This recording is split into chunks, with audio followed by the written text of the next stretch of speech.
Nodia ne muganda unomuganda gwe kabula piraawo tubadde tukoze ensobi gwedda ku piraawo bwomanya abantu kozi yauna ataddemu kakati ne mu byobufuzi bakubuuza gwe election funding oyinaki oyina akasente kakati besi yali aleeta tumukunde situation ye mubattudde bubattuzi kakati ate mwe kyemutamanyi if you read the succession politics the person who can succeed Museveni following the succession rules is Mugisha Muntu. Yes, a president cannot hand over power to a person who can easily establish a political power base within a very short time. But Muntu is on his way doing that. Alliance for National Transformation is getting a comfortable president cannot hand over power to somebody who will not protect him. Members of the first family and what they have rooted. Muntu assure Museveni protection. Muntu avuma ku Museveni. Can't Besigye do that? Muntu avuma ku Museveni. Besigye tasobola mukuma. Tasobola. Is hostile. Okumutuliza ku katebe kyamukola bubi nnyo. Alina personal anger. Bina Besigye nga ali mu koona agenda. Emergency y'omuvubuka ono Kyagula. Musome wano. Namuwandikako 217. Intelligence ng'eboleera Museveni alina intelligence gye baawamba ne kaka president ne kaka agoba wa bwereere ffe mu Baganda kasita ogenda okuyigga embwa ne zikomawo mu magulu kitegeeza zirabye ettimba obengo kati kaka agamba eki nti fellowship eyagala kuwamba erimu baki president ajawulireko ku gondi ku zooming awulira amaloboozi agakanga ensi aya owulira abanene abalinga basi bobadde olowooza nti bali naye nga nabo bagenda dda alina bantu nedda bakiiweko era nze nasanyusa nnyo Museveni agende ewamuwanga muwanga yakiiwako eyo simba alina bagiweereza nedda mukiiweko basajja mmwe mukiiweko babayoolewo munyampe n'ekiniga mupame munye mu mpale munyampise ekiniga munye mu mpale ensi ebali bweti bweti bamanyi nti ensi ebamanyi abantu abatawera 10 mudire eggwanga muliteeke ku bunkenke ojja kulaba adduka n'omutwe gwe nga ayolekera Kongo Kinsasa naye nga buwoteri butuntumuka muliro abantu balumemba bwe batyo bayitako mu tawuni obayitako mu tawuni mirundi abasajja baveemu mirundi leka bawolereza mirundi abasajja tubajimbe abatakisi bakaaba wabajjako emirimu ettaka abantu beevikitinze mu ttaka ennyanja leka Victoria Bank ogirumbye kuba oyagala ennuuni kalantini omutaddewo kuba oyagala ennyama abo bonna bakubira mu ngalo oba bakusabira kufa mukiyiwe basajja mmwe mudde mu kyoto muzanyise amasiga tulabe oluvugwe lunaayiwa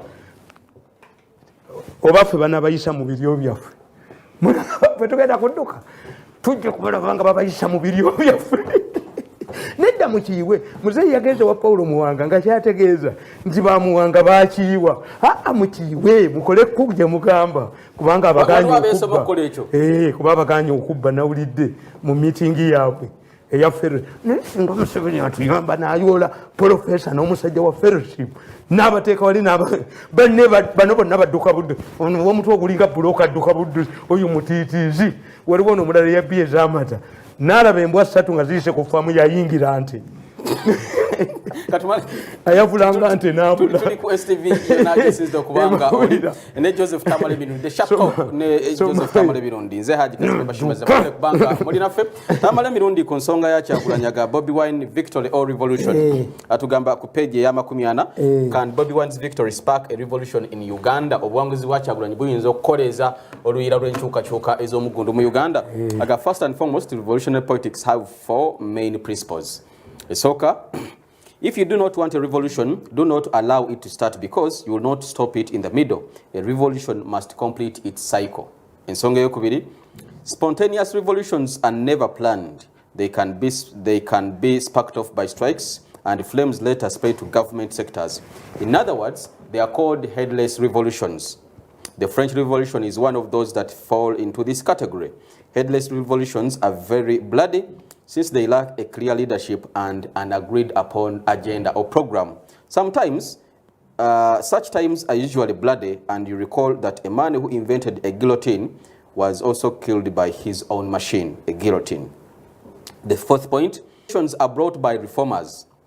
Reformers rise when the incumbent government delays in readjusting ineffective programs, starts underestimating leaders, or resorts to bribery.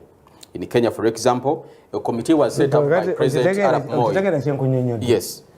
Nti revolutionaries ekizireta ababbi ba fellowship kugaana kukkiriza koma kubba ne baleeta Bobiwine akuliyingire Museveni ze trouble nga bwe bajjayo bakusaasira bajjayo baani nabaga nti kusaasira alinga Gomez bw'ojijja ku mukazi wa kabina akanene oba omuggyeko ki asigaza akabina Bobiwine muzimu slogan tayina structure kati kusaasira yaliyangaani olwo esente zonna ze bababbye kujjayo baani mwina kimukikyusiza ku gundi kyembagamba nti Bobiwine yaleetebwa mweno kasoma akasembayo natugamba a revolution can akasembayo aka Kenya Bobiwine mweyagira kabadizemu revolutions are brought by reformers amakuru nti enkyukakyuka ez'omuggundu zireetebwa abantu abakyusa kati mu Uganda temuli reforms.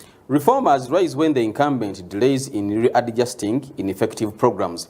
Nti abaleeta enkyukakyuka bajjawo nga gavumenti eruddewo okukyusa okuleeta enkyukakyuka mu nteekateeka ez'okulwanirira abantu. Starts underestimating leaders or resorts to bribery. Tujja kugula gundi tujja kutwala abaffe mu parliament tujja kukola ki nga bajja tujja kugula parliament yonna tulina omusajja ayogeredde essaawa nga 2 mu meeting yaabwe ya fellowship ababuulya what they need to contain parliament. Si Museveni no how the mafias can control parliament 2 hours ngenda ka playing aloge we are luring you into a trap. Mubeeko ne and you think you are going to catch them. Mubeeko ne kyemukola mulitegeera nti muli surrounded mafia batawera bantu 300 ndi mujonyeseze but they are powerful that much powerful ki bafukamize gwango tugambe waliwo abatakyasobola nawe ate tebalina mukwano buli akoze nabo abawanda lulusu balina media media eyo musomera bwerere agamawulire mugasomera bwerere amuteringiyo waliwo kigundi kino kyekatonda kya monitor ekyo temuli bakukubye mu katuni n'onyiga ekyo talina magezi oyo manyi bamala kukuba mukono the most stupid cartoonist is found in the monitor akati nkugamba soma wano eryo gisomye ngisomye nti Bobiwine yagira mweyo kati olabe yabano bwefeirize a revolution can be initiated by people who participated in earlier revolutions on claims that the values of their revolution was hijacked. Nti enkyukakyuka zisobola okuleetebwa abaaliwo mu nkyukakyuka ezasooka zebbiri ze tulina ya Bobiwine ereetebwa nga mulowooza nti mujja kugula abantu kakati kankubuulire Bobiwine mbadde nkubuulira nti omanyi Bobiwine lwaki tava Jinja baagenda ne baleeta ababbi ne baleeta okulayisinsiza okugula anti wulira kyenkube nti nseenene zoogera baleeta enkola ku bikajjo kyovulaba I don't respect anybody from Busoga. Any leader from Busoga, as far as the sugar cane is concerned, I don't respect anybody. They have not done much. Money bagamba nti atunda ebikajjo mu factory abeere ne license abanene ne bazijjayo abantu abujje yes bapolitician MPs lole y'ebikajjo egula $200 asasuleko land road asasulecho. Why is it Museveni is not aware? Let President Museveni call the owners of sugar factories ababuuze bani be bawa license azibajjeko aweri your people olabenga Bobiwine bwanalaga Jinja nafunayo omuntu abantu banyiba Jinja mbu ebikajjo ebiveeno tebibiga maira 5 tebikola ki leaders from Busoga. It is not a mistake. No, you have combined to overthrow the president. Let Museveni call the owners of those factories ababuuze. To whom did you give licenses to sell sugar canes to your factories? Olusalwa bikajjo Bobiwine lwaliko. Nti Bobiwine abakuba mugezi teyaligenzeeyo. Museveni anonya abantu bali buli wamu andi kuganti tuine ebintu bibiri laba osoma ate bwana abeera mu Kampala nga mugamba ko wajifudde ye Kampala ajifudde y'Abaganda bwagenda e Busoga bw'ataakoze bubi ndandaye andi nkubuulire nti kati awo Museveni ejja kusolovingawo call the owners of these sugar factories. Obabuze, do you have the practice of licensing sellers as Mirundi alleged? Yes. To whom did you give the licenses? Bwatalabe BMP, bwatalabe ba politicians, nga be bagula ebikajjo ku ddondolo ku bano abantu ba bulijjo. Lole y'ebikajjo egula emitwalo 2. Ebikajjo ayina Land Road ow'ettaka gw'asasula. Ate afunamu ssente mmeka? This is the rebellion in Busoga. But because the people, the leaders in Busoga are involved under the armpit of the mafia gang, nze we natira wali wamu. Bagamba president nti awobuyinza speaker. A delegation led by Ntoya Pussy went and met Kadaga. In the case Museveni gives the power to Kadaga nga gyebali. Linda ko. Yes. Wino badde bagamba state of emergency. Anti-semateka wa. A delegation led by Ntoya Pussy made Kadaga. To establish a foothold in Kadaga. Nga bagamba oyinza bw'okugenda nga era gyebali. Baana babala. Nkubuli. Nedda bayoli. Segundi Sanzu. Yagamba nti waliwo ekiseera lw'otumya emitwe gyami badduka badduke oba bakiriwa bakiriwe tutegeere nti tubadde mu nnyumba tezinirwamu amazina ga kikiga nedda ennyumba kezinirwemu amazina g'ekikiga oba egwegwe tulabe bye tuyinawo tulabe bayole chairman bayole professor wa anti mboyo professor wa psychology yakakanya president ng'ayina ebibaddewo yabagambi I've seen it with my eyes. The man is removing, transferring Mirundi's information from the tapes to the laptop. And it has taken them 100 hours to do this exercise. We are in danger. You are surrounded. And for me, I know. He told me that I'm following all what you are doing. Nenga singa Museveni ayola chairman ono nga tanneewandiisa tannaggyayo nomination papers kuba eddoboozi lirikiriya yali mukutta abantu yali luddawa yali singa tuyolera ku chairman banne ne badduka ne bategeera nti okuva lwayodde chairman bonna agenda nayola ne professor ebyo bijja kuggwawo kubanga kati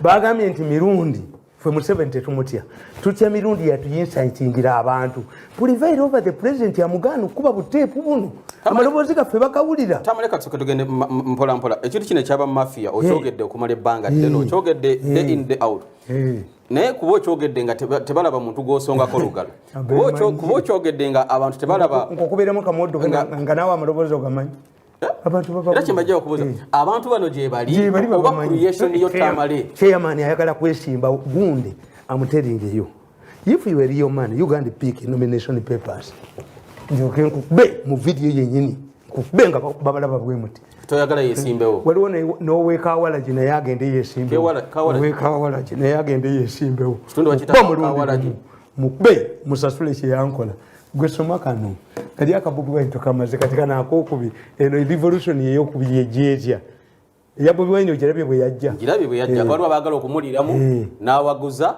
nibereramu kati tebakyamusobola baleeta house gale waka nga mulungi nnyo kati amakaga threateninga nze nabagamba ndiye Bobiwine nali mu kulonda kwa Bobiwine Kyaddondo 2017 nendaba omusajja w'amaanyi mu gavumenti ne kati bwe sijja kwogera description kuba kati mumutegeera ng'ayina ekkutiya ya ssente mulimu emitwalo egy'egimazike gandi vote Bobiwine nga balina owaabwe sitenda they wanted to bring Bobiwine to use Bobiwine to get money from Museveni Bobiwine Abalemeredde Bobiwine was captured anti bamuteekako tuddeyo bakukyasira tujjeyo bano sente mmeka mimotoka kusasira javuga ya sente mmeka kulirambo bukadde luka yali projekiti y'abano balamu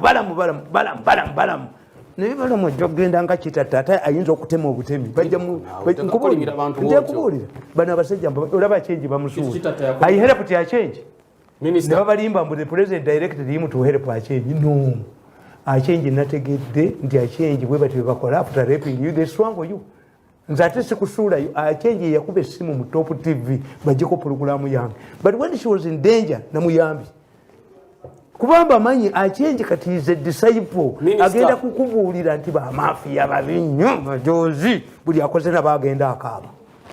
So if you have humiliated everybody who has had a misfortune of working closer to you, what is your future insurance? These people must be very powerful, Tamale. Beyond the statements we say. But I cannot go because babanga balina obusobozi ogaba lwaki baagala tapes ziveeko okuzipuleyinga oba bamaanyi eno bagambye ogigala bagigale naye nze na video njikola musajja gwe chairman genda opikinga nomination papers nkukube oweka wala jagenda jeyo papers mukube mu video nga kwe muri mukono ati byabali mwana ukozesa kwe zoom byabali mukozesa tibabimanyi na bimanyi mbakulage mbifana nyinga bali ku zoom enseka nka no mulonde gumu ate ntambule mu kibuga nga toyina kuteko we sigachi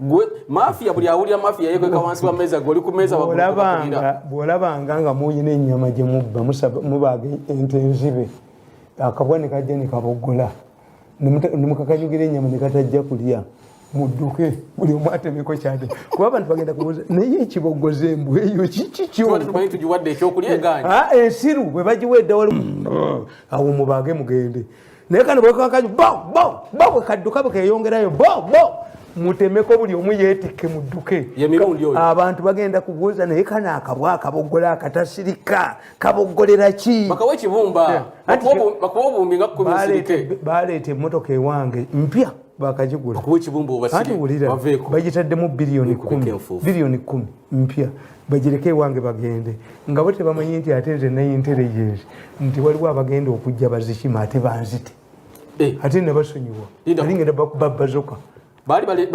bazireeta balwana bokka bakuwa sente osirike sente ze batwalira kaliisa 10 biliyoni nali nziganye baali bakwadde obuwumbi 10 n'emmotoka empya mubita drone yes kugifuga gireeta wange kugipaaki mulimu akasente biliyoni 10 Tamale lwaki tewampita kati Museveni anampa mmeka onzija kuwona ate nanyini sente wani mpisa nekwata amawulire ago nga akasente kazze ku STV kwe tuli webale kubanga olinaffe mwami Tamale atulaga akatabo kano kakwata ku Bobiwine agamba buwanguze mugundu gwankyukakyuka agamba nti this is what Dr. Basiri and General Mugisha Muntu have always tried to argue out, claiming that the current NRM government deviated from its original value.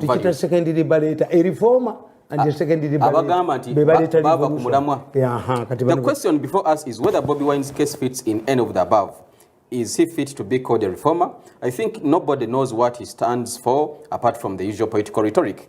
Secondly, he has not emerged from any of the big parties to be marketed as a future leader. In absence of a strong political base, I think he can only make newspaper headlines. But Bobiwine is making bigger than just newspaper headlines. And that was my bond at the time. At that time. Kakati yena jane solution. Yes. Yete yakola political party yakola slogan. Kati obuzibu bwe bayina abagende wa Bobiwine bonna bagenda kugwa if they get it below charge. Bwemuba muziika mu busiraamu bakugamba nti omuntu ono okumuziika mumala kubuuza ddiini ti afiiridde mu ddiini ki abadde musiraamu tumuziika ng'omusiraamu.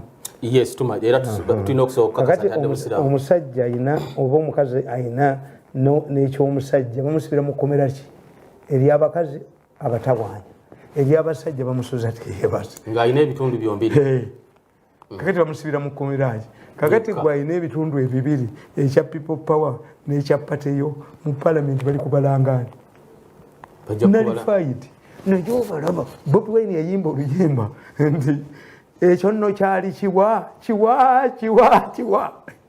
buli omu asiba kiwani naye asiba kiwani Bobiwine linda okatono nnyo Tamale Bobiwine asiba kiwani kubanga bano bayina bibiri babasibire mu kkomera ki kati mu parliament batuulewa bayina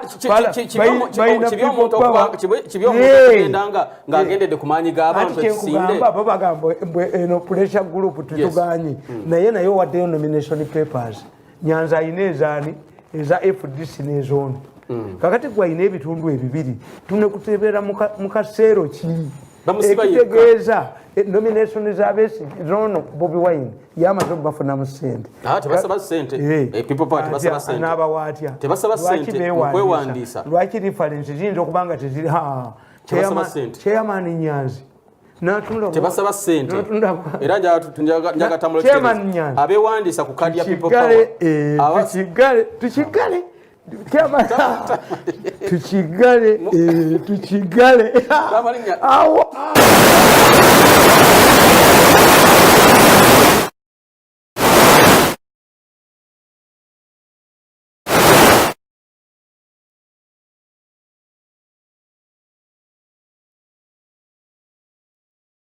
abantu baabwe mu parliament bagenda kutuuka wanali fight tebali bwe batula balina ekyomusajja n'omukazi kati babasibire mu sseero ki Tamale ate gwe wenyini nyini Tamale otandise okukyuka luli wagamba Bobiwine kyakola okuba nti notakoze political party kirungi ate kati okikuba and is still on the course omukazi yeekuumye omuwala akuumye embuzi ye katubuuza afumbirwani Bobiwine yakibuuseemu akibuuseemu agenda kuba pulezidenti gwogamba nti owa bodaboda egundi olina kyomuyitira n'agaana n'emipiira gye ejabika n'akiwumulawo bano abazituzi b'obuzito asooka n'akyereegamu n'akikuba ku ttaka n'akyereegamu ababuuka high jump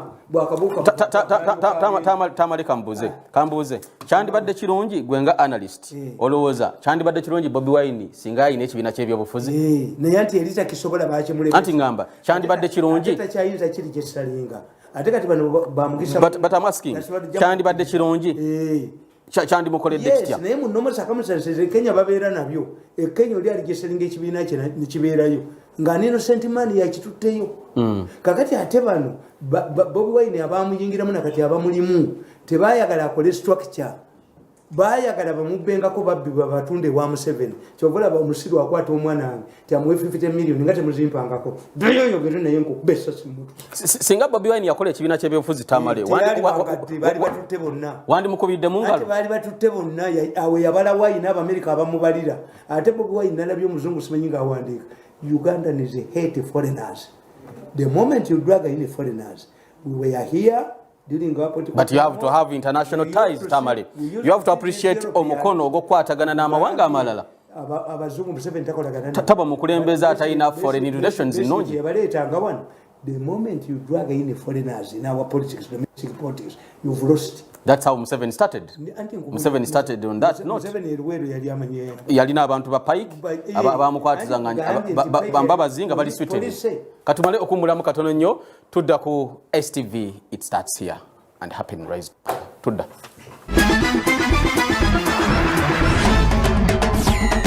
Banga olina ffe ku STV yonna gyosinzidde okubanga otugubira tulina Joseph Tamale Mirundi abantu baffe abali ebwayisa omwe bali kubanga tulaba waliwo abali ewandegeya abali Kaleerwe abali emulago Kale University newalala yonna mwe bali kubanga mutukansulate ebintu bitambula bulungi over there Tamale nabagamba nti bulijjo oyagalizanga nnyo omugagga kuba kaakati singa mbuga teyabaddewo nga baali bamusibe bwereere ate omulwaniji omuyirewo omubiri. That's why I'm here.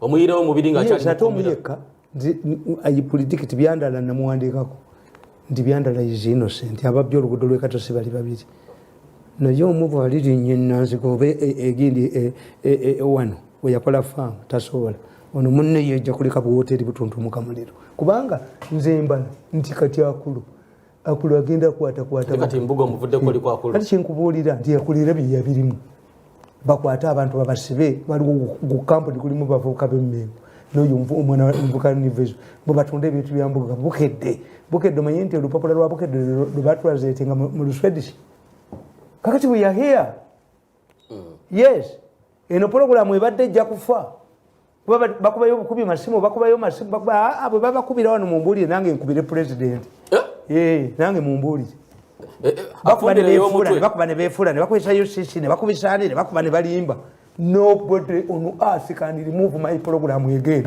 mpozi nga anoonya kufa ayichallenge ne boda agijjeko alabe eddogo walese ekkampu ate weesiga ddogo tulyoke tuboogere tubakube ne video zennyini nga chairman atudde ne badokita b'emulago abayigiriza how to extract human organs. Video nga zibakwata ate tebamanyi we natandikira nabagamba nti omusajja azaala mukazi w'omwana akuleetera ekizibu ogaba atandikadde kati bano bamanyi we nabatandikira obakwata nzoloza yamufuna tonnamuwasa ate nga byabadde woggulo oga nti ne bulijjo buli bwemuleka ewaka kati bano tebamanyi bwenti essajja lyabagambye tikati mirundi ngenda mukola nti chairman bakuwulira ngaoyogera amaloboozi gago nti but the egg is broken, can I put it together? Soma Museveni gwe yajjayo empapula bwe nabagamba. Yes, Mwami Museveni yamaze najjayo empapula ez'okukwatira ekibiina ky'ebendera ekya NRM. And gwenga Musevenist, you must be celebrating annakimanya yakugamba somaawo katabo ke bayita again at the crossroad nakawandikadde tobikawa kaliwa nga abiri mu lumu ogwokuna 2017 Museveni okujja empapula jjo wabiwandiikako Tamale ati kasome era abantu babeeranga nebagaba Tamale babuwandiika ku maca ati kasome ate tebabutonda mu bookshop tebuliiyo kati kano ke nawandiise ku gundi nti gundi snake in a cooking pot katunzo kamala obukamazi wakandagalo lisira kati ereketo commission tekyusiza tiwajja kubeerawo limited gundi campaign zigundi rallies bakiriza I had nalabyo talimu nga amemengwa ngagamba mbu ate tetuyinza tujja kuteekawo limited gundi kati once you start working on concessions n'ebirala bajja bikuggisaamu you rather come up with a package naye kasita bakunyigiriza n'oleeta bamanya banyigirizi bwaleeta rali kati zijja kuba nabagamba nti mwe temukisobola bano bamafiya ba Museveni bajja kugula abantu b'amasasi oti tear gas kati omubaka parliament aleeta tear gas mu kitundu aliako percentage abasirikale bakubye tear gas baliako percentage bamanufacturers balinga YouTube. Look what they have written, planting, exploiting tear gas as a cash crop in Uganda. Tugamba confusion of amendments ku page ya 13 tambali mu kitabo kino again at crossroads. Ayogera ku Mwami Museveni okujja empapula. If they fear Museveni as a person with a view that he cannot be defeated, then it encourages members of NRM to insist that he is the right candidate to ensure victory for the party in the US elections. If they fear Museveni as a person with a view that he cannot be defeated, it then encourages members of NRM to insist that he is the right candidate to ensure victory for the party. Museveni tawangulwa nabaga nti naye mu mwasoma logiki anti bagamba akalulu bakakwata ulira omusajja nakubba ku macha nakubba olugulo even that one is a stupid argument nakugamba nti why tie egundi singa gwe obeeraawo ne mukazi wo ne bakugamba nti kikazi kya gundi teki buli akikwana kimwogera kati mubajjirewo ndeteko mwenazanyirako. If you say Museveni is not defeatable, are you telling the NRM to discard a non-defeatable person to get a wikiring? Tebalyanga mitwe gyangege abaana mbalise emitwe gyengege kati nkugamba nakugamba omuntu y'omu yali mu karantini yabbye amata yali buli wamu wonna kati oyo netumwogera addukira mu nnyonyi ya migugu nti naye akola akagulumbu gwabba n'akatunda k'omulwadde mu ddwaliro gwe nawe oyinza okujja oyo omutwe n'obugalubindibwo nti oyombe situkwogera bugezi nti wuuyo nodduka emisinde bakuba amawulire gaabwe. After analyzing the above, the question is why the opposition in Uganda has failed to defeat Yoweri Museveni. My observations are based on three factors. In almost all African countries where the incumbent has been defeated, there are three other remarkable factors. One, the opposition is fragmented. In many African countries, political parties rotate around ethnicity, which renders efforts to forge unity against the incumbent very impossible. In addition, the opposition lacks money to survive and only resort to being molds of the regime. Really? This time, Mafia, across the board. What about the Sente? Tumukunde yagamba nti I know opposition leaders who are on the payroll of government. Mafia is government. Yes. This means the incumbent in such cases controls both his party and the opposition. Is Museveni doing that? Afuga NRM in opposition. Ati bano abagambi bano ba Mafia bagambi ffe tetufaayo bawa kibiina ekyo bawaaki ffe asayininga endagaano tyajja kutukkiririzamu ng'asinza ffe gwe tutwala. Bwe baba babiri nga bombi bakkiriza tusinza tukwata sente za myaka 5 ne tuziwa omu ono condition tyajja kunoonyeza munnaakalulu ngenda nkapuleyinga mu kanoonye. Professor, tell your chairman, I'm ready for battle. I'm yearning for battle. Another important factor is where the opposition has mobilized masses against a rigged election, or where the incumbent refused to concede defeat, like in the case of Yahya Jammeh of Gambia. The third case is where the army has intervened to remove the incumbent from power. An example of Burkina Faso fits well in this case, during when the army played a big role and ushered in a new administration. Amajine gawambu. Obango bumuwangudde n'alema ate Museveni tagenda mu liraani baba muwangudde.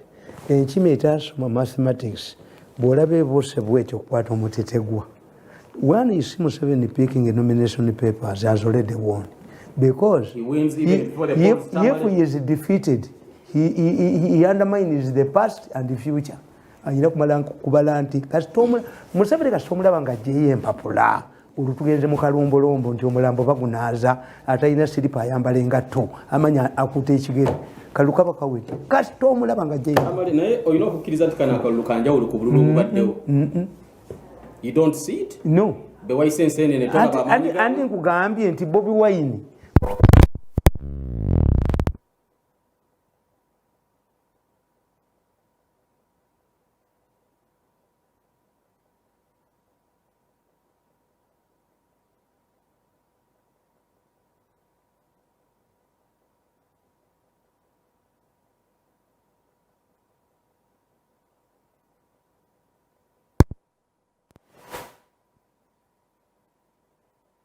agenza tulukunyiza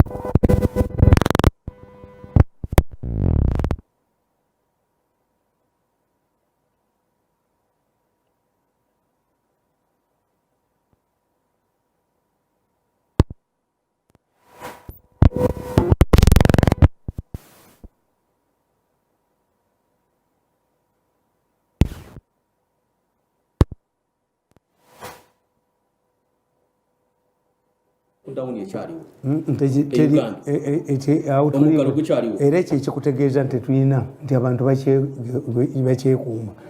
Bodaboda zitambula, abasirikale nabo kasaya bagaana okusokoola abantu nabo kwebali kati what is there. We got 4 months to plan. By now we would be having centers gyetulaga isolation centers kati ezo bazibba sente tukkirize bazibba mukolagane n'abaminsani amalwaliro ga minsani gabajjanjabe abalwadde. Make sure nti muddamu ne mugula nga bwaddidde billion 18 nakizza muleya nga babbamu $50 million atuukirize kiri amagombolola 1400 nakati sente ze babba ziveeko tufune kiti sempya needs committee ey'abasajja abatasobola nakukola ddagala lya bivu abatasobola nakukola ddagala litamese nalyo nelivuebuyindi. The committee of scientists should be dissolved. We need a new team of people who are going to help Ugandans to coexist with the disease. Kenya kati explode Kenya ina abalwadde bali suspects obukaddo abebase ku bitanda omutwalo 1.5 waliyo comedian yafudde nti ye yasalawo kugenda wuwe ne baga nti ate bwogenda ewuwo ngondi kubanga abantu bali bayitidde. There should be a medical doctor to check on you kubanga yaganye okussa omulundi kumutuusa mu ddwaliro. So kakati Kenya ekugamba are we going to lock our people inside sente tuziina emmere yo bagibbirawo ku olwo lwakuba nti bannayuganda they know Uganda yensi erimu. Kakati the president atuyambe akakiiko katongola akagobe tufune akalala ne katongola awone okubeera mu bano. Emmotoka mutubuli twagala tumanye emmotoka akakiiko aka task force zekakuŋŋaanya twalabye mukolo ki nga ziweebwa district wagulabyeyo n'ogumu ziriko nnamba ndala and government is going to lose it twice. Emmotoka za government zemwatwala ku district zoononekeddeyo tezirina care. Do you know that I buy my fuel at times? Okimanyi nti eyo emmotoka okunyirira nga bwenyirira I attribute it to the driver ensonga lwaki baagala nomujjawo ye communicator between me and the president. How can the president communicate with the driver? Babanoonyeza buya ku bundi kakati ezo emmotoka ze mwatwala mu byalo nemuziwa ekitegeeza kati gavumenti egenda kugula emmotoka empya ate olwo abantu zibawaayo anti kakati ziddaabirizibwa era yo maafi yekugamba ti once Museveni goes into elections muwe nnyo Bobi Wine political tempo erinye waggulu ajja kuba takyalina maanyi gatulowooza akawo tubbe nnyo if we can take 100 billion from to 180 for there. Musajja yamugambye n'amasanyalaze naye ekisajja ekyo muzeeyi lwaki toyoola chairman wa fellowship omusajja nga mubbi nnyo omusajja nga mutemu omusajja omumanyi muzeeyi omumanyi gamba profesa amwogere profesa obeera naye profesa bene ebyama n'abitwala eno profesa mukwata ayogere akubulya ekisajja kichairman kifu nnyo. Kakati what we need to do, forget about the other money. Nti masks za 81 billion tizagulibwa. Mama Museveni alaba. Kubanga ati yagamba night yazifuna. Bayina ekikampuni kibafuna. Nite yola dayana atete baliwo. Yola dayana mbe kupiika hapo abalala badduke. Kati mbayo.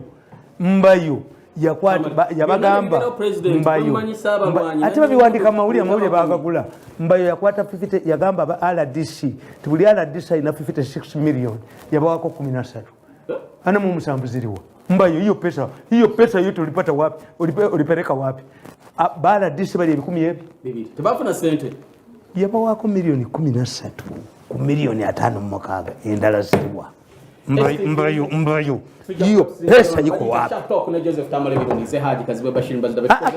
mujeregeko njagala yeyita omusajja akubewa nesimu nti programu eveeko mumukwate mu recording njagala yeyita omusajja oba omukazi ajjeko programu eno ejogo ndi mufuumuule mu mutwe ejogo ndi mujjemu